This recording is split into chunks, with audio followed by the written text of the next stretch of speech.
Hello everyone and welcome to the Dyslexia Life Hacks Show. I'm your host Matthew Head, and in this episode I'm talking to Cassandra Rollett-May.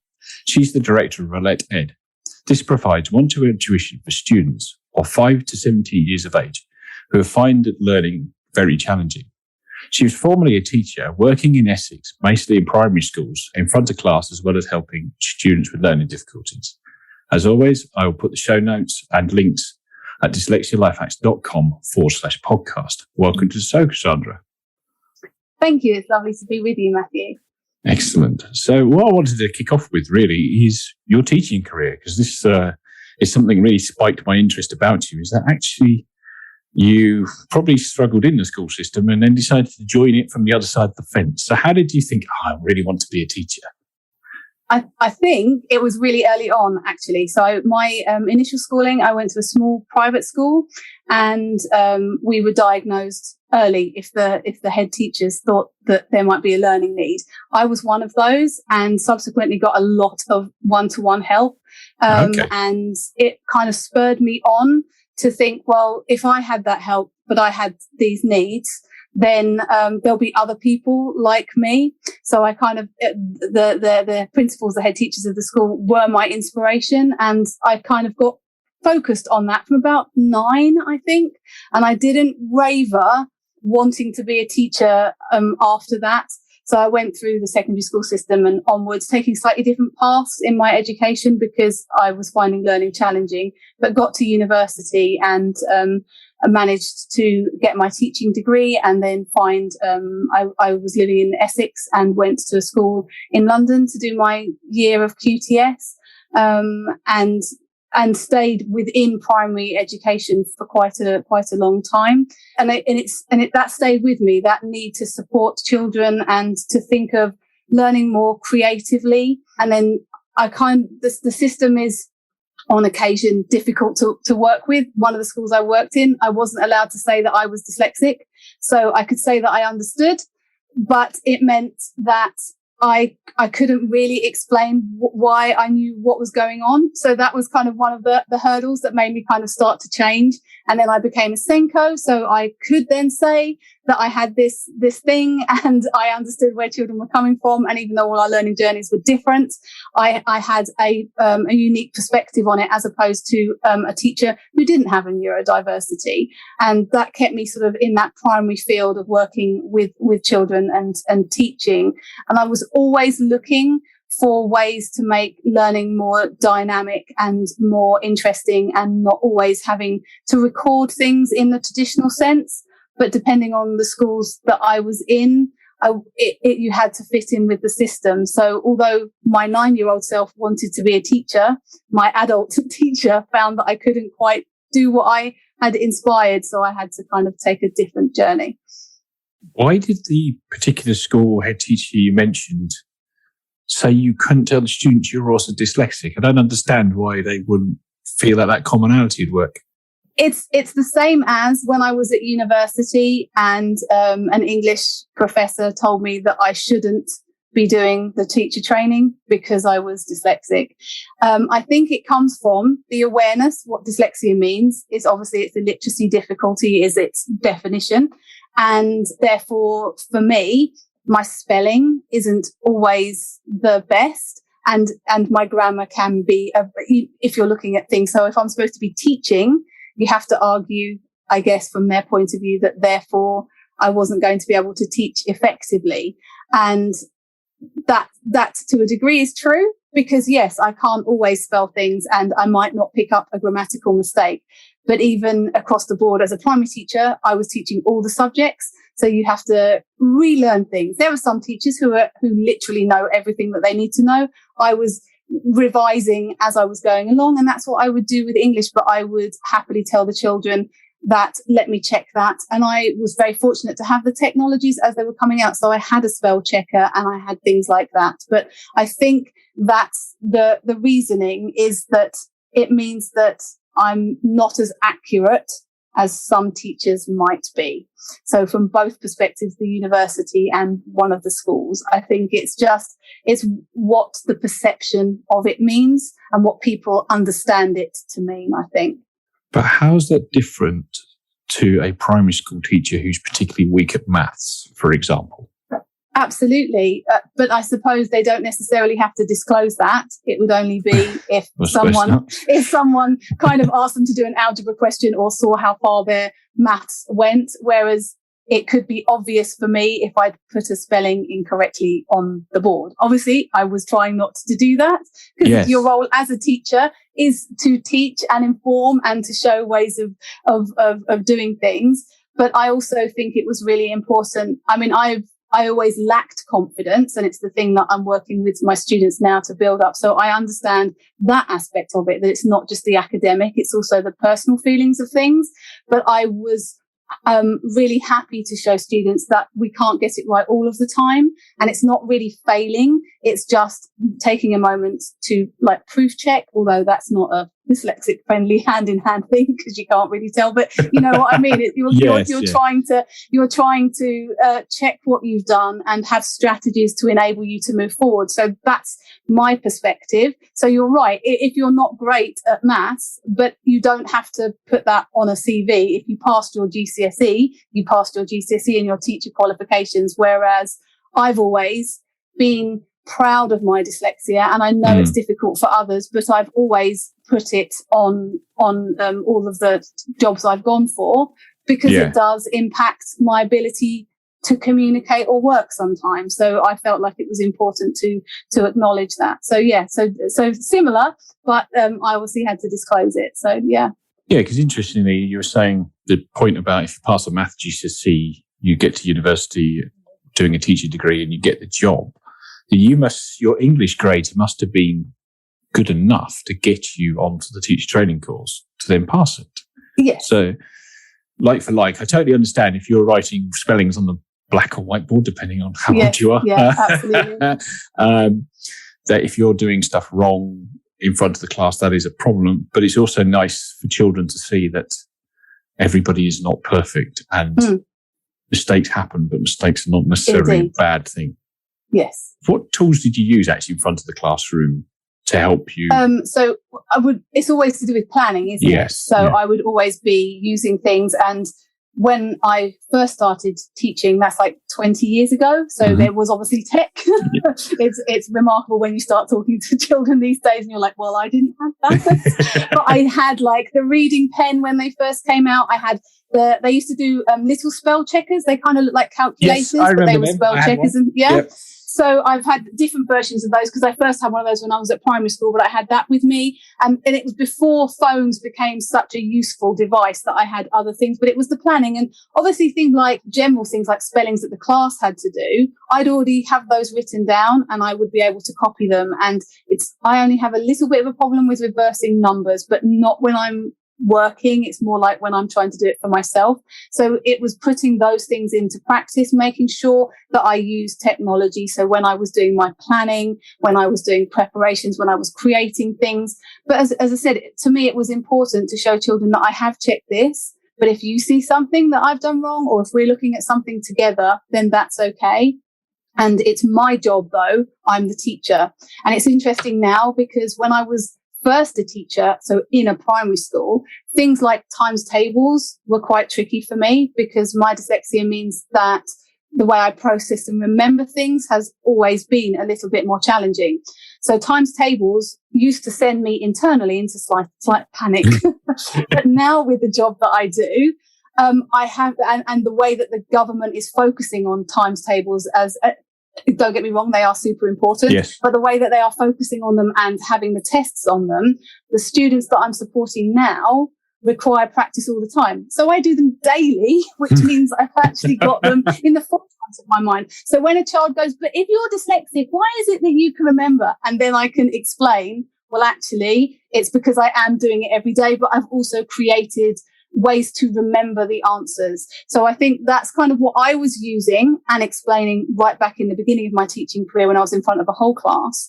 And then now it's adapted for me to talk about it more with the students. Yes. So before we move out of the front of the class job, what would you say the benefits of being dyslexic teaching children of that age in a sort of standard school classroom? I think it's a really it gives you two things. It gives you the understanding of what it's like to find learning challenging, because all children are learning all the time, and everybody has different aptitudes for learning and things that they enjoy doing. So I think it gave me that awareness to be more empathetic and more thoughtful in the way that I presented to teach, and made learning more interesting and more fun as a result. I think, obviously, if I could go back and have a word with my 20-year-old self, I'd do even more differently, because when you're a new teacher, you kind of follow the pattern. But the other side of it is the fact that often with dyslexia, you can be more creative, and so you can look at things in a different way. So alongside with the empathy, you have that range of, let's look at these problems differently, or how do we learn so that we can remember and work with these different activities. So it's the understanding of students' learning processes, but also then thinking about how to make learning accessible for all learners, whatever their levels are. So it's not just copying and so on. Okay. And then you move into Senko, as you mentioned earlier, after you've been frustrated with being in front of the class. Just for people who don't know, what exactly is Senko? What does Senko mean? Well, Senko is a special educational teacher, and in school it's the coordinator. So often that's a teacher role. It's an additional role within school, like someone who is a deputy head might also be a part-time class teacher, or even a full-time class teacher. In the schools I was in, it was just my role. So I had to train again, and Senkos now, they are almost master's level in their training, which is really good, because it means that their knowledge of a range of special educational needs is really high, but you support all learning needs. And back when I was doing it, I was also in charge of what they used to call the gifted and talented register. So I would have children that were on both, but I would also be looking at transitioning children into school from their nursery when they'd been given a diagnosis, or we knew that there was a need, which meant their learning wasn't in line with age-related expectations, so what the government was saying needed to be done. And at the other end, transitioning them to secondary school. So learners on the autistic spectrum, for example, might have difficulties with change, with moving through different environments because of sound and so on. So my role was to help facilitate them develop an understanding, as well as work with the other educational establishments. So if they were coming from preschool, it's kind of having a dialogue with them and seeing what they've learnt and how we can take that on board. And it would be working individually with students, but also training staff and looking at the logistics of supporting a range of students. So the job of the Senko is multifaceted, but it's in order to help individual learners succeed within the educational environment. And what methods or strategies do you deploy for that? Are you not limited? Are you guided by government guidelines and higher guidelines, or are you able to apply your own experiences in and devise methods and trial and error it? How do you come about working out what each individual needs? Yeah, really good questions. It's been a long time now, I'd say, that I've been a Senko in a school. So it's definitely adapted and changed. Yes, of course. What I really appreciated when I was the main sort of time period of me being a Senko was when a different government was in, and they were looking at children accessing education and the difficulties they may have, and they created some really great training, and it was really substantial, and it wasn't mandatory, but it was a high level, this is what you should do. So it was really brilliant, because it was looking at all different learning needs and how we should be thinking about how we work with children as teachers. So the language that we use, the way we set up our lessons, the classrooms, how we work with other children. So about inclusion, really. It's kind of when we first heard that word inclusion, that's what it was about. And so it definitely comes from higher up, so government level, and then county level, and then within a school, especially if you're a state school. if you're a private school, obviously things can be run slightly differently. When I was a Senko, I was in state primaries, one small and rural, one much larger, and in a town. And so you have to follow the guidelines. And so what you're looking at is using your training. So in my case, I had like the other side of it because I also had dyslexia. So it was rare to meet at that time anyone else who had a diagnosed need as well as being a Senko. So it did give me that kind of different perspective, but we all had to go and be trained in specific areas in ways that paperwork had to be filled in about the protocol of working with students, going along the guidelines of diagnosis and levels of support and what that looked like in a school, and where we would have to deploy our training and ways of working. It also meant that within a school at that time, and still is the case, I believe, is that you have like an awareness of the finances, the budgets that go with that, the personal programs for individual children, and where the government are putting money in. So you are in that, like the senior leadership team often, or asked to come in to work through those issues.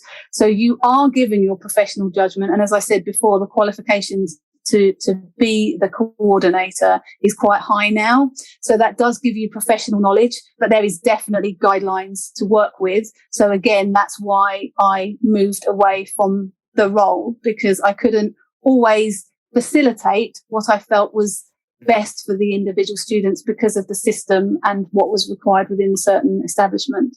Do you feel there should be more neurodiverse people, particularly in Senko roles at the school? You touched on that you're probably one of the minority at the time. What time are we talking about?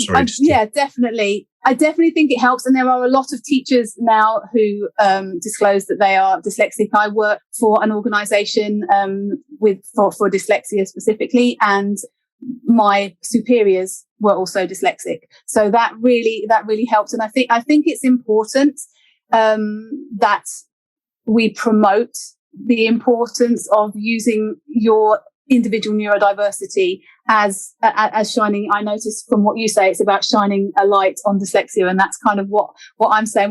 We need to do that and talk about it from our own point of view and share it. So there are quite a lot of teachers out there who are dyslexic, might not be doing the SEND role specifically, but will use it within their teaching. And I think that's definitely something that should be championed and looked at, because as we said before, even with my journey, whatever your neurodiversity is, it does mean that being in a role like that, where there's lots of finance discussions and things that might not suit your personality, but it's about sharing that empathy and that awareness and what it's like to hear that journey, because you have to put yourself in someone else's shoes, and that's really hard for anyone to do. But if you've never found learning challenging, then you can't really understand what it's like to find learning challenging, or still find learning challenging. Like I'm very happy to read and learn more things. And, as we discussed earlier, I like learning and finding out about stuff, but you can get overloaded. But it's important to share those kind of things with other people, I think. So yes, definitely. I think people with neurodiversities who are in those professions need to be asked for their opinion, or need to be made to feel confident, if they're not, to take certain roles, because otherwise we will be stuck in not really learning. Yes, I see your point. And I think it is good, and you do make a good point there, that actually sort of existentially nobody can understand what it's like to be on other people's shoes, particularly if you didn't struggle with learning. And it's the same with other things as well. So talking about struggling to learn, let's go back to when you found out yourself that you were dyslexic. How did that come about? So like yourself, I was diagnosed relatively early. I was kind of picked up when I was 6, 7, but I got my formal diagnosis when I was 8. So as I said, I was really lucky, because I went to a small private school where the principals had done qualifications. So that was in the 80s. So going back to that time, dyslexia really wasn't something that was talked about a great deal. My parents did get, that's just because you're middle class and your child's lazy. That was something that was talked about often back then. And sometimes even kind of rears its head now and again. But that's I'm very grateful for my parents and the school being able to see it differently. So I, from my own personal perspective, I looked around, if I remember, and felt like I was different from my peers. So I felt like my initial steps into handwriting and recording what I was thinking and trying to get letters around the right way and put down what I was thinking was not good at all. For my job now, I've recently gone back and found, because my mum kept some of my books, and actually it's not as bad as I had like told myself it was, but that's because the bar was set very high in the school that I was in. Mm-hmm. So I felt like I wasn't achieving, and I noticed that. I'm assuming from when I was in receptions, that's when you're like 5 and 6. I always felt like I wasn't where I should be. But as I said, with the school's support, we went down the road of assessment, and finding it out was really helpful for me, because I just remember going, so that there's nothing wrong with me. My brain just is a bit different. And in the school I was in my class at one point, there was like 6 of us who had dyslexia. So it was a small school, small classes, and some children parents had found out the school was really supportive in helping children who found learning challenging. And so there were 6 of us. I still remember students going, well, can I catch that?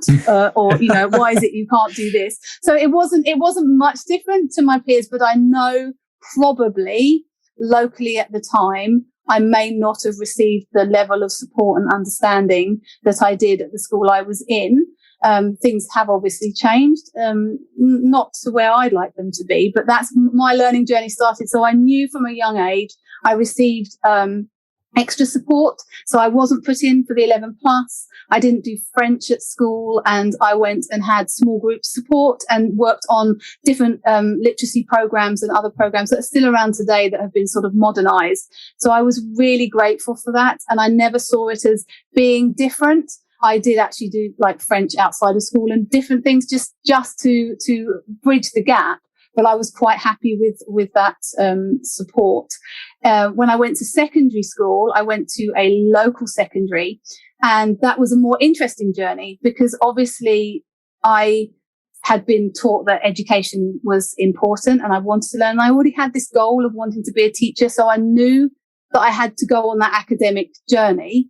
Whereas I was with much bigger classes, loads more students of varying interest levels and abilities and empathy and understanding. And so my secondary journey wasn't as fun for me as my primary one was. But I maintained that focus of knowing that I wanted to move on to be a teacher. So I kind of kept that as the goal through secondary. And the teachers and my parents often had conversations about my level of like what I was able to hand in for homework in comparison to when I answered questions, which is that typical spiky profile of a dyslexic. I could speak it, and I was interested in the lesson, so I was engaged, and then I couldn't hand in the same level of work, or they were writing lots of red lines for spelling and so on, and they just thought I wasn't trying. So even though again that diagnosis was there, it still wasn't completely understood during that time of my of education. And when I said as I was taking my GCSEs, I think I need to do a different academic journey because I really want to stay in learning and I really would like to be a teacher. Again, we had this conversation about adults around you saying, well, I said, I don't want to do A levels. I'm going to do something else. And my parents had lots of conversations with teachers about, well, she can't make up her own mind and she should be doing this, which I think is interesting.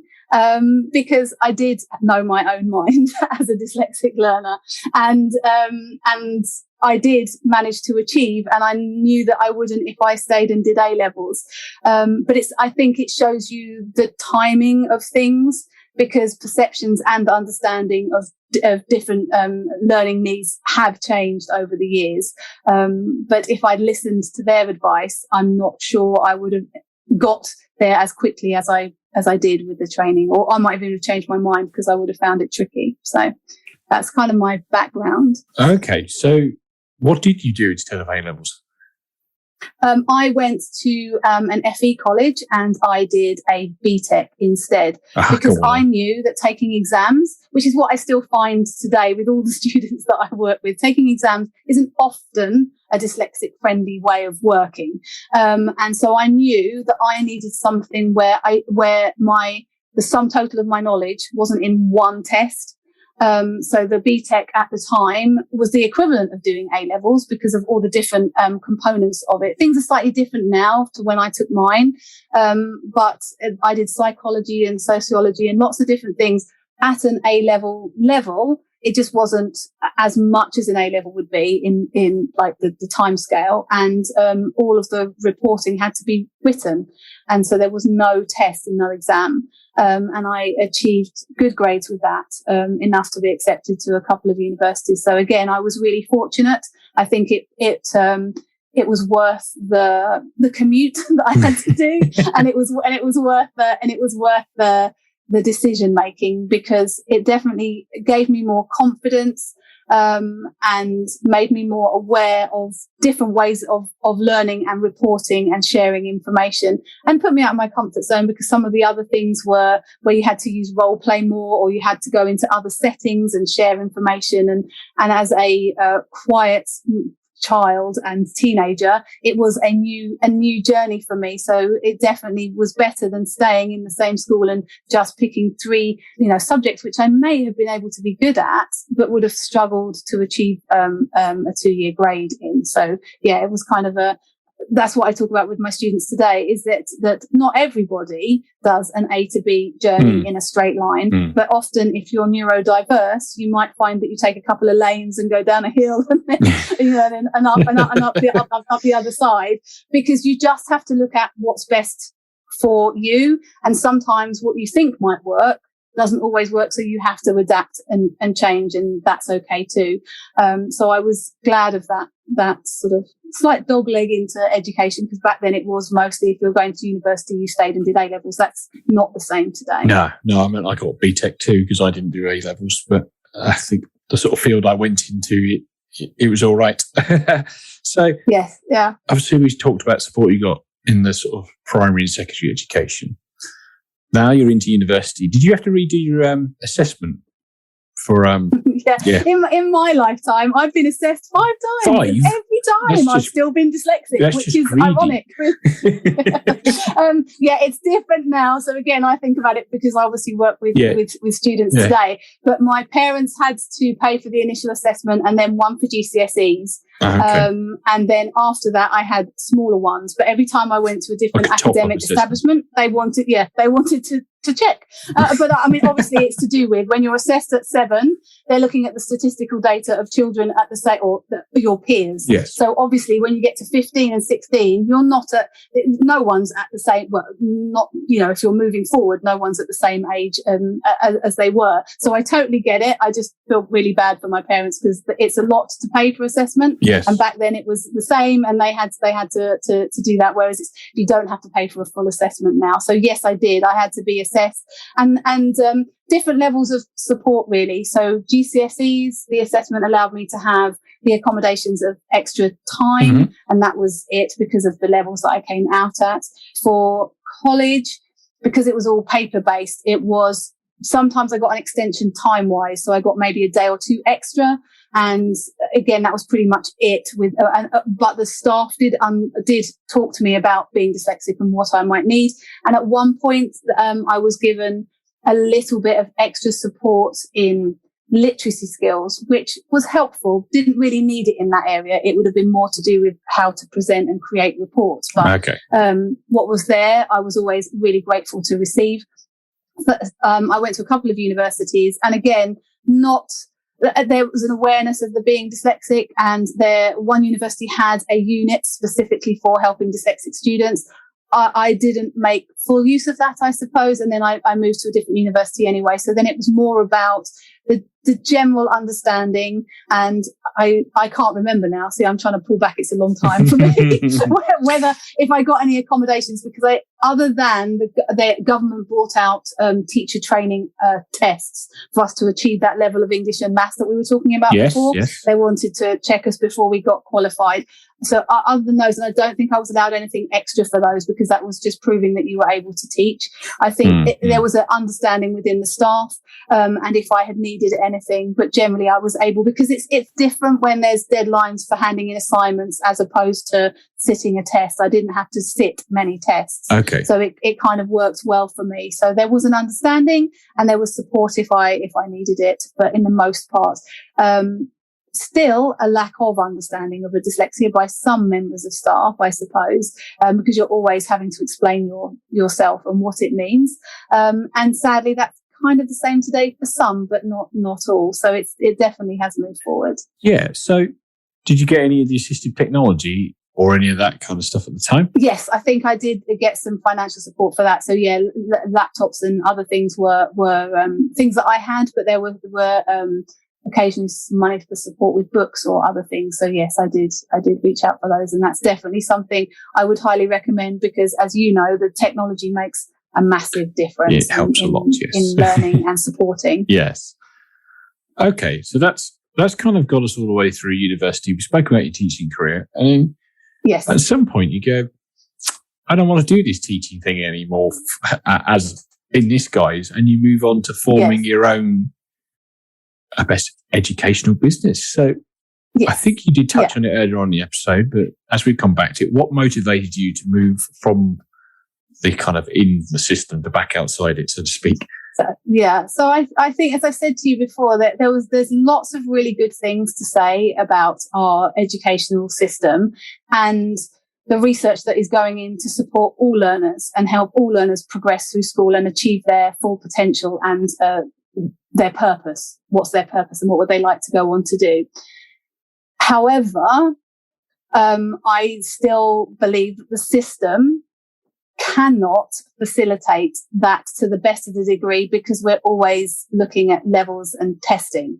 And to me, that my perception is that that's the ultimate goal, which is kind of what it is, because as you know, you've gone through and you've spoken before about your first jobs, and then going on to restart. So you know you've gone through that experience, and your experience of how people supported you or didn't kind of affects what you do. And I think from moving out of the system, I had some personal reasons too that were health related, as well as my main thing being the fact that I had ideas how to support these students. And there were some students that had a range of special educational needs that really couldn't learn within the classroom. Okay. That didn't mean that I wanted to exclude them or the school wanted to exclude them. As we talked about briefly before, inclusion is super important. Yeah. But sometimes that whole, 9 to 3 in a classroom does not suit some learners, and they don't need to necessarily be in a different school, but they need to be accommodated in the school that they're in.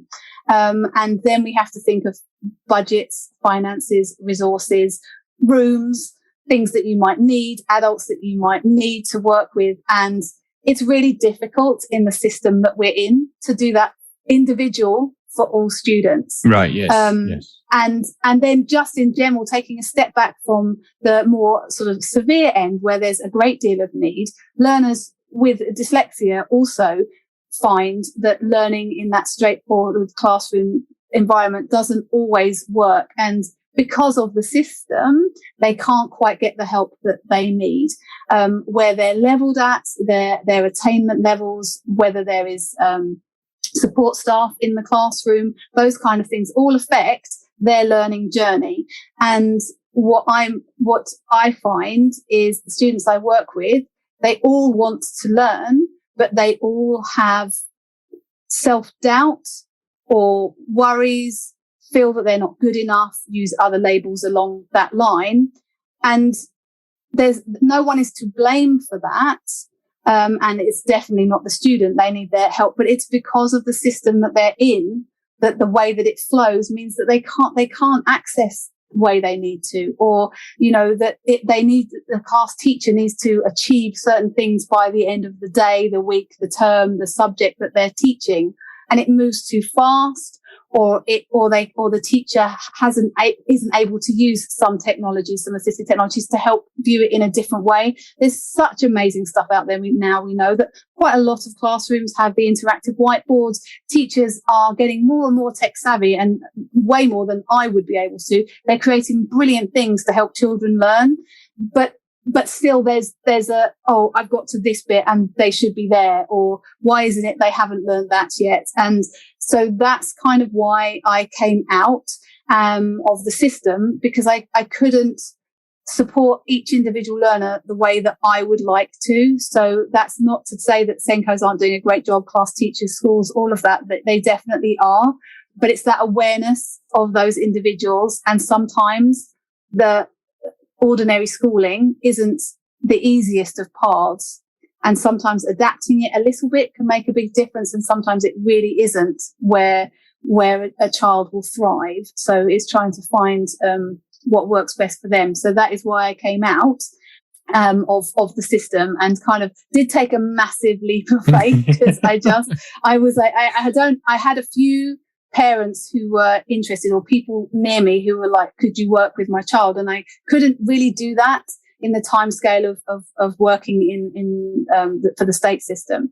So I kind of went, well, okay, if I've got one or two, if I leave, I wonder if I can get a few more. And I've been really fortunate and really, really privileged to work with such a diverse range of our lovely young people, from being really littlies to, taking their GCSEs and having plans for where they'd like to take their lives. And it's been really, really, really, really interesting and uplifting to work with them, but also still sad in that sense that sometimes I feel like that understanding of dyslexia and other needs hasn't changed much from when I was their age. Okay. And so I have the conversation with them. I do understand. And when I was at school, sadly, that was similar for me. I'd like it to be different for you, but this is what we can do about it. So it's looking at it from a more personal perspective is what I do now. And obviously you have probably quite a few dyslexic children with you. What other neurodiversity conditions do you look at? Autism, ADHD and all that as well? Yes, all of the above. Yes, and I as you read out kind of what my business is now, but I literally support any learners who find learning challenging for whatever reason. And some learners will know that they have a label, a diagnosis of something. Sometimes they don't, because it's the parental choice not to share the label. They know they think differently, but that's as far as it may go. Yeah, and I find that often you're talking about more than one need. So yeah, I work with students with dyslexia or dyscalculia, dyspraxic tendencies, with ADHD and on the spectrum. So it's across the board.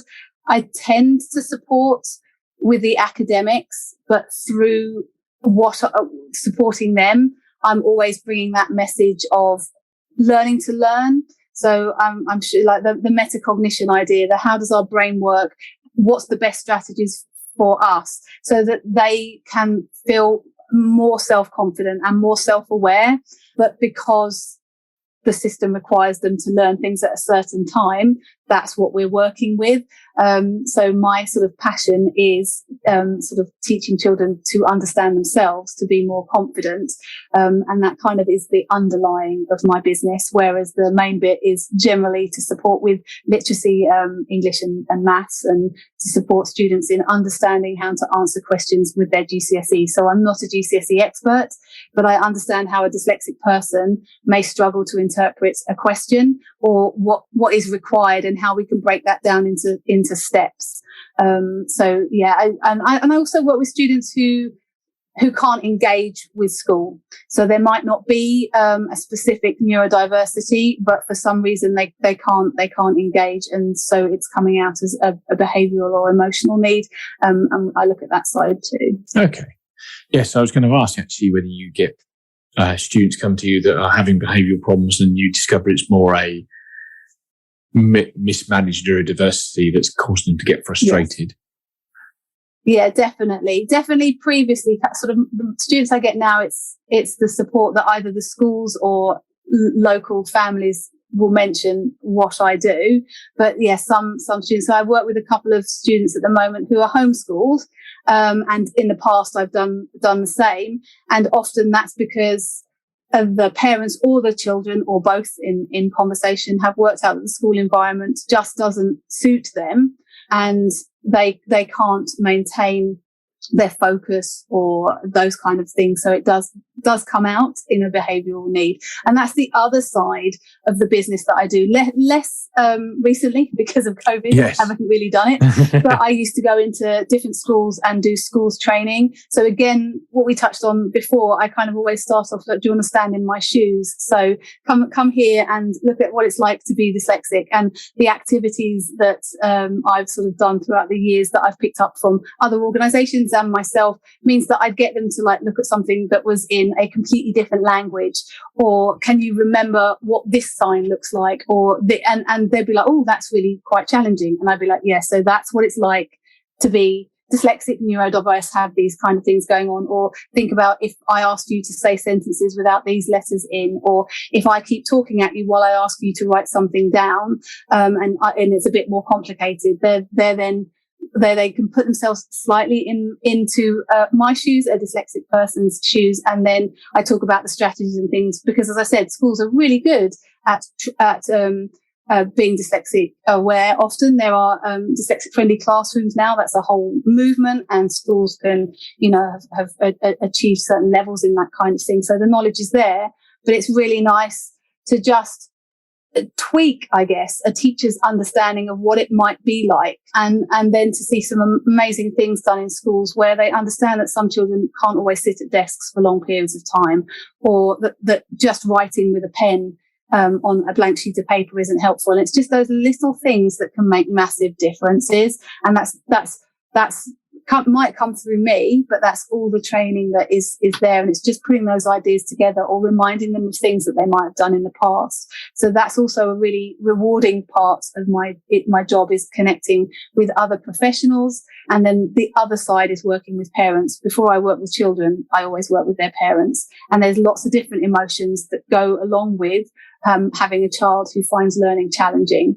So I want to support them and give them the skills. And as you may know, often if you have dyslexia or a neurodiversity, it's genetic. So it's in the family line. And some parents find out at the same time as they find out with their child, or they suddenly go, well, I found that difficult at school, and they don't have, and they've achieved whatever they've achieved and they're doing their jobs, but they suddenly go, but that's why that's really hard. So it's really valuable to work with all areas, and that's what I really try and maintain. Is it's never just it's not just the child you're working with. I have to have, if possible, dialogue with the school and with the parents, because then we're a team around the child, and it's in making the child aware of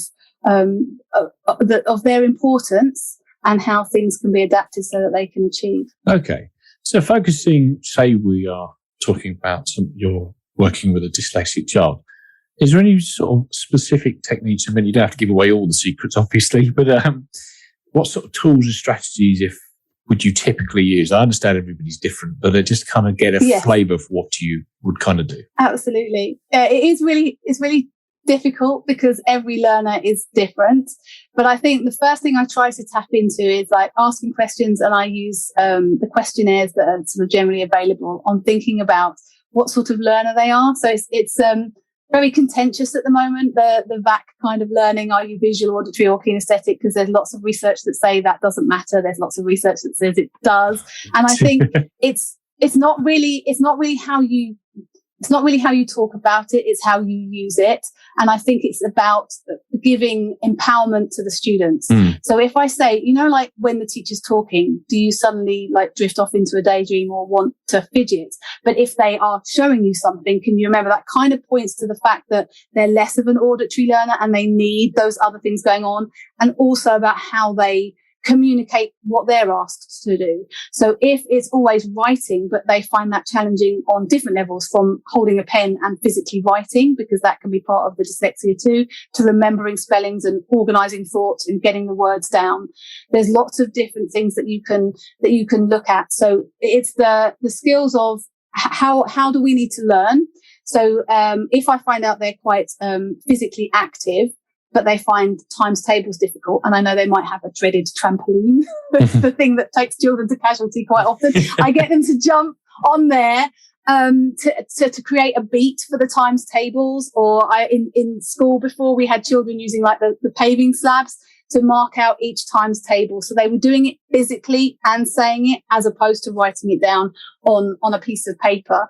To write stories and get ideas down, I often talk about, it's much harder since I've been taking my lessons on Zoom and I'm not physically with a student. Yeah. We do our best. And there is great technology. I'm not the best at it, but there's things that we've sort of worked with using. But when I was with them, or the skills that I sort of teach, I write things on Post-its. There's a great phrase that is definitely not mine, but it's called a mind dump. You literally get out what's in your head. And I love that, because often we can overthink things or have so many ideas. And it's about helping students get out what's in their head and then think of the next thing.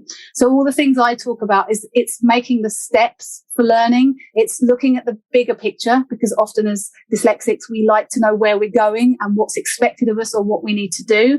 But then the concern comes from, well, how do I get there? That seems really hard and I'm not sure I've got all the skills. Whereas if you break it down into the steps, and so that would be something like a parent or a teacher might do, actually physically writing them down if a child's able to read, or using pictorial references. And then they can have that sense of achievement when they tick something off, which also means getting homework done, and tasks which may be difficult are then able to be achieved. But you can put time slots and you can help with all of those things.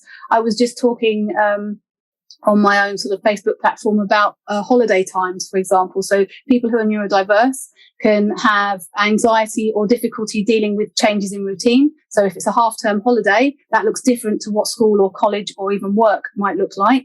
And then halfway through the holiday, they might realise that they've got to go back to school, the place that is causing them a bit of concern right now, because they don't feel happy about where they are or what's going on. And so it's about kind of putting a visual reference into that, something that is visual to see, and having conversations. So I think the biggest thing that I've learned is to make sure as a professional I'm listening to what they're saying, but also sharing ideas of how you can overcome things. So acknowledging whatever the concern is. But then I was just saying, what's the worst that could happen? Lots of the students I transitioned to secondary that may be on the spectrum would have things like, well, what if I get a detention? What if I forget my homework? What if I do what I always do and I do this? I'd be like, so what's the worst that could happen? And generally, it could be a detention, or you'd be a bit late, but then they start to go, well, actually, that's not as bad as I thought. And they can then put the strategies in place so that they feel like, well, actually, I know that I've got my phone to call my mum, or I talk about organisation, like having different coloured folders for the different lessons that you have. And then maybe having a binder system or something at home so you know where homework goes. It's putting in all these little strategies. And then when something new or different comes along, how can you take a strategy and adapt it? So it's having that dialogue. It's I always talk about your story is your story. So if you know about yourself, your narrative, what you've gone through, even if you're 7 or 8, you know what you enjoy doing and you know what you might find tricky. And then we can find the strategies to help with that. So I always think that going back to your question, because I've been very long-winded about it, but that to help, what you want to do is you want to know what the task is, be able to break it down into smaller parts. And that might not be the learner themselves doing that. That might need some help to start off with. And then finding creative ways that suit their learning styles. So if they're really good at drawing or cartoons, or they don't like writing at length, but they could do speech bubbles, finding smaller strategies where you can put colour in, where you can go over things and make it more creative and more memorable. Because with dyslexia, often the memory is one thing that we find challenging, and that's not necessarily going to change. But it's about creating a hook, I find. When I was younger, they were like, you need to learn mnemonics and you need to do this, but no one really explained their purpose. So I was like, you're giving me more things to remember? I don't understand. You're telling me I've got a memory difficulty and now you're giving me more things. Whereas with my students, I try and say, this might not work for you, but what you want to do is like opening up an onion, isn't it? You want to have those layers. So then you go, that's what works for me and I'm going to try this. So definitely making it practical, definitely making it fun. For younger students, if you can put words in like bottom, or fart, definitely makes a difference to help with the memory. But anything that's fun or silly helps with the remembering things, and creative and colourful or active. So it's looking at what the learner, however old they are, because that applies for you and I too. Yeah. Whatever our ages are, we're going to gravitate to what suits us best. So yeah, that's my long-winded answer. But creative, fun, interactive is the best way to go. And relearning. So using tech as well, I should add in there, is super important. I'm so grateful for my tablet and for me personally, but also what it gives my students, because there are some great app designers out there that make learning spellings more fun, that make learning times tables more fun. It's looking at ways that suit you. So if you're an auditory learner and like singing and songs, some brilliant teachers have put the times tables to raps and other kind of songs or songs that are already out in the mainstream. If that works for you, you only have to like search them and you'll find them. But it's about knowing you. So that's my biggest thing to sort of lay out there. Okay. Yeah. I remember before I started uni, I thought I'd best get better with timetable. And I had this like PC game where you had a dragon and you had to go through and work the timetables quick enough to complete levels, which is just kind of silly. Yeah, but you've remembered the game and it served its purpose. That's what's great about some of these things today, and they're even better now probably than even when you were doing that. Yeah. The graphics have got better. Yeah. I think these look like a mid-90s PlayStation game, even though it's the mid-2000s. And it wasn't available on a mobile phone either. No. So you mentioned about coaching parents as well. What sort of things do you find you need to kind of overcome with parents, and how do you coach them in? Are they on board with you most? I assume they would be, because the fact that they're paying you for a start. They're seeking help, yeah. So seeking help, they're already on with the program. But what do you normally have to coach them then? Yeah, it's that you're right. Generally, where I am now, it's definitely that they're seeking help. So they're already on the first step. So I always say that, that's what makes them really good parents, because they might not feel they have the tools or the understanding or know where to go. But if they're seeking help and looking for answers, then and also talking to school about, the school might say their child is almost where they should be, so they've got no concerns, but the parent is seeing different things at home. Mm-hmm. I think it's acknowledging those things. I have to say, when I worked for a charity where I was supporting dyslexic learners a lot, it was kind of my goal to make a parent cry. Oh, and that sounds really awful, doesn't it? That sounds really awful. But what was happening is that if a parent has been bottling up inside their different feelings, they now have the chance, because someone is saying, I do understand your journey is different to mine, but I do understand, and it will be okay. It might not be okay right now, but it will be okay. And you are on the right path. And I think that is such a relief for parents. So it is what I said, making parents cry. It wasn't really I'm really a very understanding person, but I could tell that they had been on this journey and they had got stuck in talking to schools, or they didn't know where to turn, and then they'd found someone to talk to about it. And like I said before, sometimes the families themselves knew that they didn't like school, or they found learning challenging, and they may not have any diagnosis, but they don't want that journey for their child. They don't want that experience. So it's looking, again, like with the children, it's looking at the emotional side and supporting them with that. So we all want the best for our children and we want them to succeed. And when you feel that might not be as easy as it is for others, that can be really negative for a parent, because you can put blame on yourself. So there's that in the background, and then there's that I've been talking to the educational establishment, or they're saying there's nothing, and they're in that kind of almost a battle mode, because they're advocating for their child because they know something, or because they're trying to make a challenge, and they don't know necessarily how to articulate. So I know relatively recently, I had a conversation with a parent on Zoom, and she said, I'm talking to you now because I've got the meeting with school. And she said, and I don't feel, and I said, right, okay, so you need to calm down and think about what you're going to say. And it was talking her through trying to release any of the overall emotions that she might have so that she could listen to the teacher, but then put her case across in a different way. Because I think we all, especially as a parent, you have that initial stage of, I just need to be heard and I just want this to be different. And that doesn't mean that the teacher isn't trying to do that, but there could be reasons why it's not quite what the parent wants to understand. So I'm kind of that middle ground. And that, again, is what I feel really blessed with, having that unique perspective, because I am a teacher.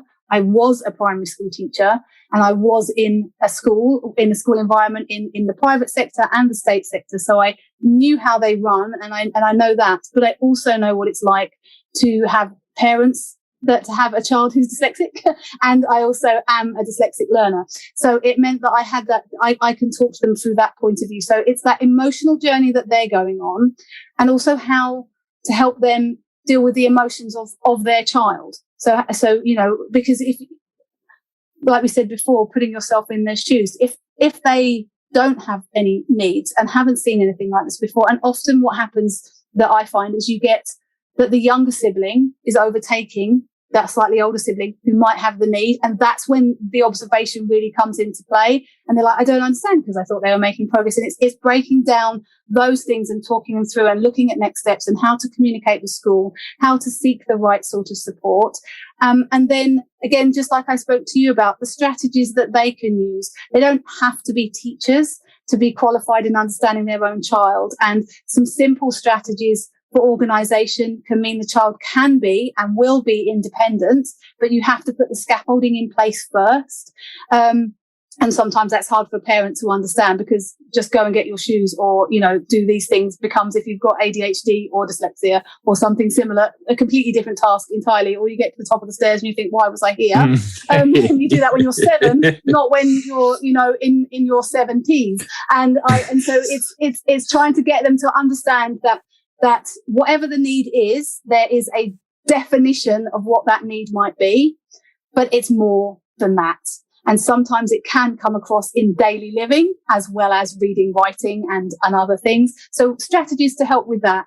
And then again, just the little things about, right, well, if you're doing times tables, have you thought about doing it this way?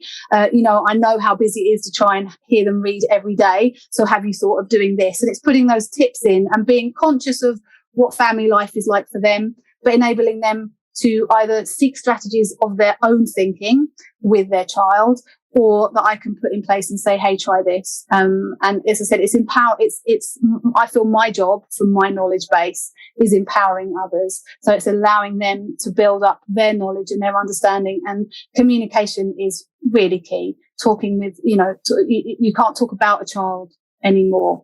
You need to include them. Yeah. You might not be able to include them in everything, and you might not be able to use the technical language or the specific skills to them, but you can create it so that they understand, and enabling a parent to do that and be part of that growth is really important. Yes. I think so. And I think you're right.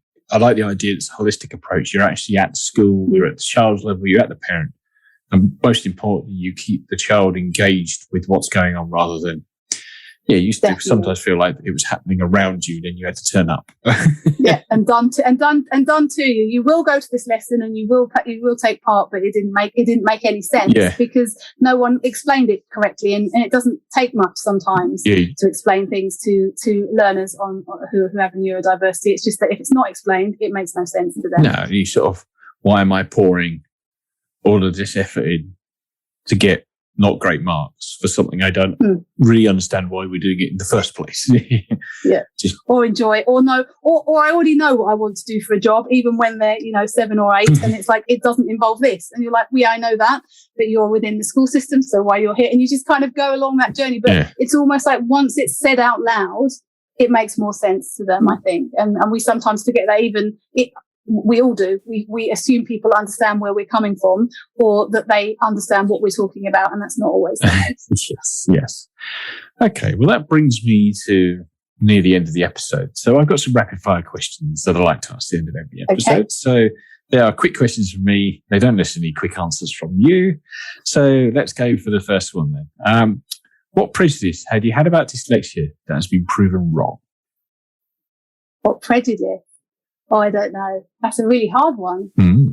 That it's just a literacy difficulty, because it's way more than that. Yes, it is, isn't it? And the more and more episodes I do of this, I discover more and more about it.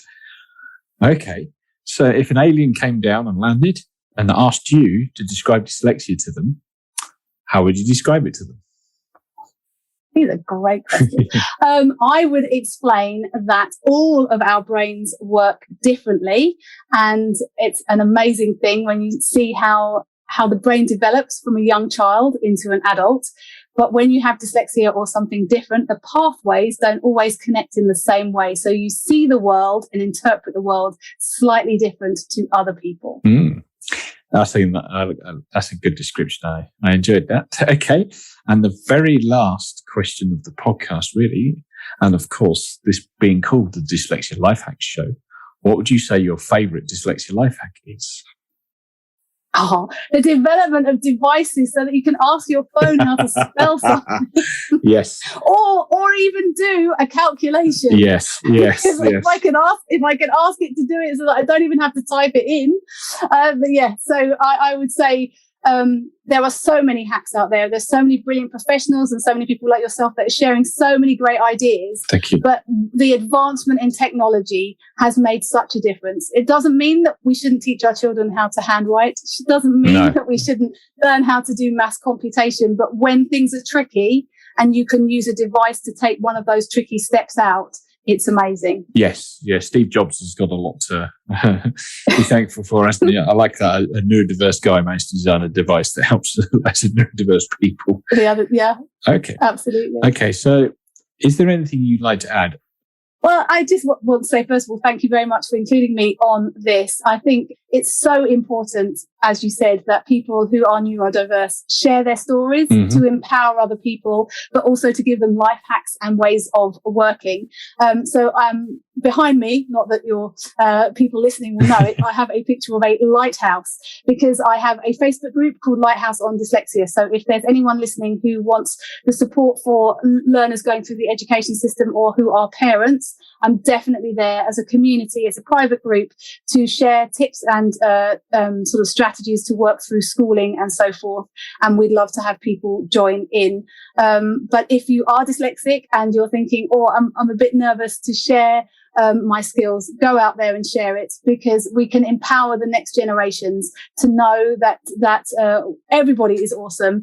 But if you have a neurodiversity, you definitely see the world differently, and you can make a super big difference in the world around you. And so listening to podcasts and visiting places like mine on Lighthouse of Dyslexia is really key to share for the next generations. So that's my slight shameless plug. But Rollett-Ed is my information, so people can look me up if they would like to know more. But thank you so much for this platform. No problem. Well, I want to thank you for taking time to come on. It's been really interesting hearing, particularly your time as a teacher in the school system and what you did afterwards. And I want to thank everybody else for taking the time to listen to this episode, and I will see you in the next episode. Goodbye for now.